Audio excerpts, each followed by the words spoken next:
Welcome everyone to our podcast. Today, we're sitting with partners in school nutrition, diving into actionable inspiration to provide you not only ideas, but strategies for success. I'm your host, Maureen Pisanick, and I'm thrilled to explore this topic with you and with some of our school nutrition friends. Hello, we are excited to be here today to sit down with Alana Hansen from Pisanick Partners to talk about creating recipe development that honors our mission, right? So at Pisanick Partners, wholesome meals, fueling healthy lives is our mission. And as our newest partner, Alana has been critical into jumping into this world of school nutrition and all of the opportunities and challenges that sometimes come with standardizing, scaling, and serving recipes. So we are really excited. Welcome, Alana. Thank you. Let's talk inspiration. So you were an intern first with Pisanick, and then you came on board and you jumped full on in. But way at the beginning when we first met, you saw kind of the mission and how we challenge ourselves and schools to think about resources and sources that might inspire them to ignite new recipe ideas and continue to evolve. Talk to me a little bit about that. Yeah, so I think inspiration comes in different ways. What inspires you is different than what it inspires me. So I think a couple different things, especially jumping onto the team, that I found really helpful from a professional standpoint was, you do have those, School Nutrition Association, that's a big one. They do come out with so many articles. I have magazines that come in the mail that bring me inspiration. We even talked about how you sell a new recipe in a magazine. There's things like even industry partners. So, JTM, even Tyson, they make recipes based off of, the items that they produce and sell in schools. So it's kind of a way to get you inspired, especially at those food shows that we go to on a daily basis. So that brings so much information for us and inspiration to kind of create new recipes there. One of the things about me and my age is I grew up on social media a lot. I mean, I have a phone in my hand all the time. So I think one of the best things that I've kind of learned from Pisanick Partners already is, utilize that social media that you have. So Facebook groups, follow school nutrition professionals across the country. I was on a webinar recently, and this school nutrition professional, food service director, she was from Missouri, and she talked about how she does Friday Try Day, and she, implemented the banh mi sandwich, and just talked about how she gets her staff on board. And that truly inspires me. I think, I'm such a visual learner, and I love listening to people's stories, and I think that can be something really inspiring. So using that social media to your advantage, because you can easily scroll through so much. And I think it's one of the best ways is to utilize that in your career path as well. And then I think lastly is students. That's the biggest inspiration. You can ask them how things are, you can tell them, what they love, what they don't love, and they will tell you the honest truth. And I think they have so much inspiration themselves and so much creativity at, that age. So that can bring a lot of spark or ignite a new recipe. So, I love it. I love the word ignite. So one of the things you hit on is, social media. We always look at what's happening in the world, right? So the foodie age, this generation of kids that are on and scrolling and looking, and they're a little more food forward, wouldn't you say? Yep. So you brought up two great points, utilizing modern day kind of viewing of what the kids want and what they're looking at and what their taste expectations are.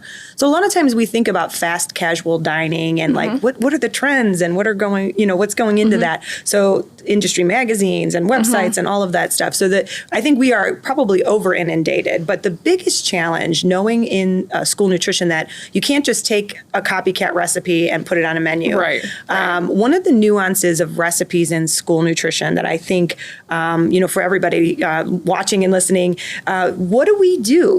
When we get that idea and that spark, that ignite that idea, standardizing a recipe is a tricky subject in school nutrition, right? We have our grain ounce equivalents, our protein ounce equivalent. Is it meeting a vegetable subgroup or not? There's lots going on. And I think that is what overwhelms schools and sometimes stalls their creative energy because they think of something they've seen or experienced in the world, but they go, oh, I don't know if I could ever make that a school recipe, quote unquote, right? Absolutely. So walk us through the practice and process of what our team does to create, evaluate, and even scale recipes. Because sometimes you'll make something at home for you and your husband or, a family of 4, and then you try to take that same recipe and make 50 servings. It doesn't work. It flops. So talk to us a little bit about that. Yeah, so I kind of want to agree with you. I think it's a scary concept. Standardizing sounds, I don't know, scary. It's a scary word. But for us, we try to simplify it and work as a team collaboratively to standardize a recipe. So, a couple different things that, we know that we work on and make sure that it works in schools is we test run that recipe. But before we test run, we have all these ideas. And even from what I was talking about earlier, like that's the first step, like just that idea, just that concept of what you have. So, once you have that idea, then it's kind of testing it in a kitchen because it could work on paper, but once you try it, in a test kitchen, maybe it works, maybe it doesn't. So once we kind of try that recipe out in a kitchen, we then kind of go into making sure it meets those ingredients, those components, and the instructions are, straightforward and they make sense. So once we get that, then we use Healthy Pro as our baseline, right? So we add everything we need in there with, just being more critical here, but HACCP plans and just like making sure everything works in that system with components and yields. And then I think with standardizing a recipe and making sure it all works out, we need to make sure it meets those district needs. Each district is different on their weekly standards and their weekly needs. So, a recipe might need to be tweaked a little bit. And if it doesn't work for them, then how can we make it work for that specific district? So I think, standardizing sounds, crazy and, this is too much work. But actually, if you work on collaboratively as a team, it can get pretty accomplished. And we do that as Pisanick partners. So I love that. So you said Healthy Meal Planner Pro. And for those watching and listening, Healthy Meal Planner Pro is a USDA approved software system. It allows us to build from the raw ingredient all the way through the recipe into the menu cycle. So part of the goal of this is really to make turnkey resources happen so that you know how to order the food, in what weights and measures to prep it. So your mise en place, we use that term, preparing your workstation. So work efficiency. You mentioned HACCP, which is the Hazard Analysis of Critical Control Points. Many of you all know school nutrition is heavily regulated not only by the government but by the Department of Health. So HACCP planning in every step of the way. You're receiving your food, you're storing it appropriately. We try to help build recipes that coach you into taking efficiencies in mind. So really building your mise en place, your workstation, what staffing needs you might need. So that's another thing with recipe standardization is affectionately I say heat and serve. We have heat and serve recipes, but we also have these speed scratch and scratch recipes. And I think what we really pride ourselves on, and you jumped right in the fold here, is really creating recipes. It's not nutrition unless they eat it. Yeah, right. Which is a great term. Right. Great term for sure. Yeah. Right. And when we look at scaling, some of the big blooper moments have been soups, right? So you have, you want it to have flavor, but we have to have reduced sodium in school. So let's talk a little bit about that first recipe when we scale it and somebody puts way too much pepper in their soup and it's spicy.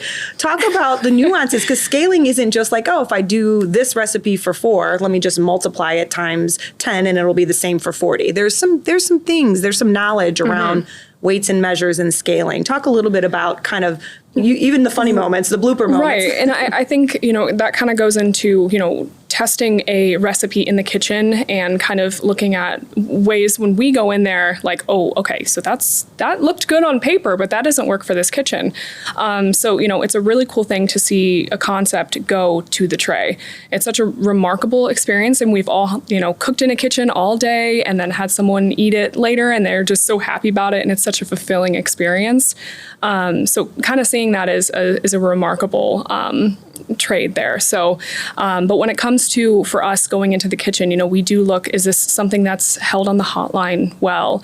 Is it, how are they prepping this in the kitchen? Is this, is the instructions, is the recipe adequate for them? So kind of just looking at that, and even what student feedback is, and what they have to say, because that's truly the most important. That's our audience, right? So, we need to know what they feel, and if they like it, and maybe ask them, hey, if we did it this way, would you like it or prefer it that way? So kind of seeing how that goes with the recipe test is important there. I love that. Talk a little bit about equipment. So, you're cooking at home, you have a standard range, usually gas or electric, you have some pots and pans, maybe if you're fancy, you might have an air fryer. So folks that cook at home don't necessarily understand the size of, making this scalable. So when we go into schools, how do we help recipes fit the needs of the infrastructure? Meaning what equipment the school has really plays an important role on how we really take those recipes and kind of sharpen them to make the best end result happen. Right. And I mean, you kind of answered your own question there. Just knowing what equipment they have and, if it works, if they're utilizing it, or, let's get them started on training.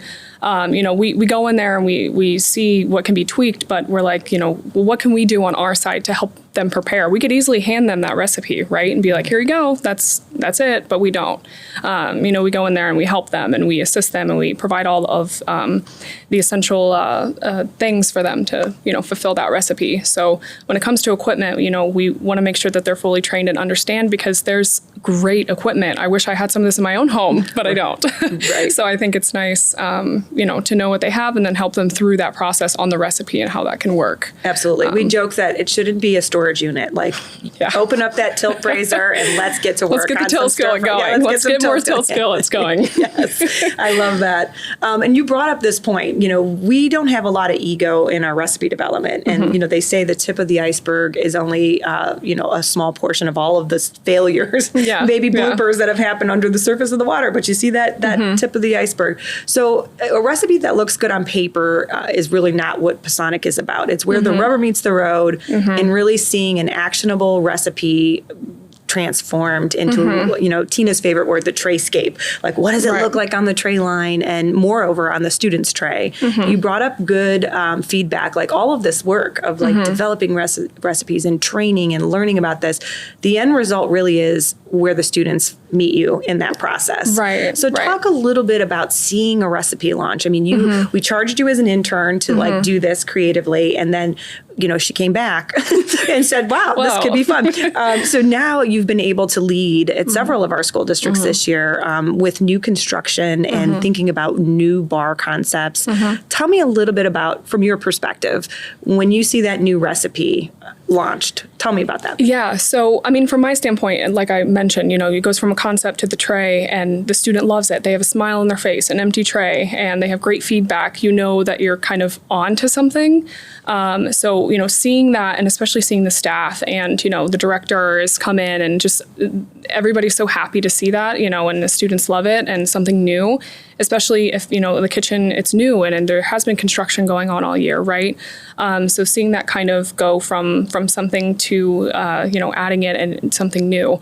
But when it comes to, the students and seeing the students' smiles on their faces, it's such a great experience. And, we've all had that where we love to see someone love our food that we make. And I think it's also just a little bit of a scary thing with new recipe development. I think that's why maybe a few, and I'm speaking for myself, but, it can be scary, a new recipe. Are they going to like it? Do I have enough time? Do I have enough staff? There's all these questions, but I think it's just, you have to try it. And if it doesn't work, it's fine. It's fine. It's a valuable experience. Then that's where we tweak recipes. We try something else, and then we just keep going. Yep. Every recipe trial is a learning opportunity. Yes. I love that. Yeah. Recently, I sat with you with a group of students at Copley High School and their superintendent, and it was a great experience. We always love that idea of getting together an active group of students to have conversations and let them know we care about them. They are our clients, they're our customers, as well as their feedback. You talked about their valuable feedback. One of the things you said that I think resonated with me is your ability to connect with students and say, it hasn't been so long since I've been I'm not that old, guys. In your chair.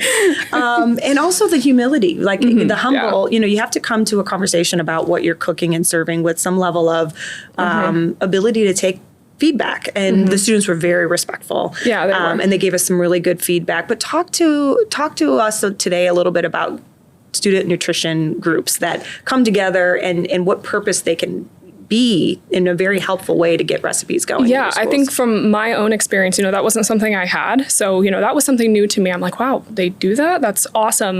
But again, like you're feeding an audience, and you need to know your audience, and, which is students, right? You need to know what they love or what's going on. And sometimes, we love certain things and we see new recipes out there, but, we need to know if the students are going to like that. Whether if you're not able to do like a student group, there's student surveys. There's so many other ways of going about it to kind of get that student feedback. So, the student groups is just a great way to kind of step your foot into seeing what they love and see what they want to have on their menus for the future. So yeah, not being afraid. I think you hit on a good point. So you have to be able to take some criticism. And I always laugh when someone says they want like surf and turf, lobster and filet. And we're like, okay, we do too, but we can't afford that. So some realism. It's almost like being able to educate along with getting them to give you some feedback, right? So I think the conversations, if folks are afraid to have those student conversations, going in very humble and very open-minded and not defensive, and also building an appreciation. I remember as a food service director, I would bring the students into the space and let them like tour the kitchen, and they were like in awe of like the number 10 can size. That's awesome. Like to even have them experience what you're doing on a daily basis, because sometimes they don't know that. They just kind of see what they come in for 20 minutes, and they don't always know. So that's really, really cool. Yeah, that and building some camaraderie and empathy for one another, right? So I do think our school nutrition professionals, the frontline staff, they're always the butt of the lunch lady joke, right? Let's just be honest. Yeah. And so I really do think student nutrition communication and groups that help develop recipes can really help us build that bridge, right? That communication bridge. So, well, this has been a wonderful opportunity today to be with you and with all of you that are watching and listening today. My favorite question to ask at the end of any of these series is, what was your favorite lunch? What did you eat when you were a student? I want to know. This one's a hard one because, I just a little bit of a background. I ate school lunch up until my junior year. My mom actually allowed me to pack my senior year, which I was very excited for. But, school lunch was a big part of my life in school. And this is going to sound so silly, but we called it the boxed pizza. I have two. This is important. The boxed pizza. And then we had mashed potatoes and noodles. And I didn't think that was weird until I noticed nobody else in the schools that, we work with do that. Because it's a starch and a starch. Correct. I don't know if that was compliant. Okay. So for our viewers and our listeners, with corn. You came from a country. Yeah. So I'm the city girl. The city girl meets the country girl. We didn't have buttered noodles and mashed potatoes. It was like mashed potatoes on top and noodles on top. It was the way to go. I don't know. Got to try it. I heard down in Southern Ohio, they did chili with cinnamon roll, and that blew my mind when we first started, just different food combinations. I can see it. But you know what? You bring up another good point. One size does not fit all in recipes. Right. And Absolutely. So partly what we hope to explore with our clients is what their regionality and their people in their communities eat at home or expect to see, and meet them somewhere in the middle where we can be compliant. Yeah, absolutely. Well, thank you so much today for talking to us, Alana, and thank you all for listening and watching us. And we hope you follow us more for some NutriSmart snacks and conversations with school nutrition professionals.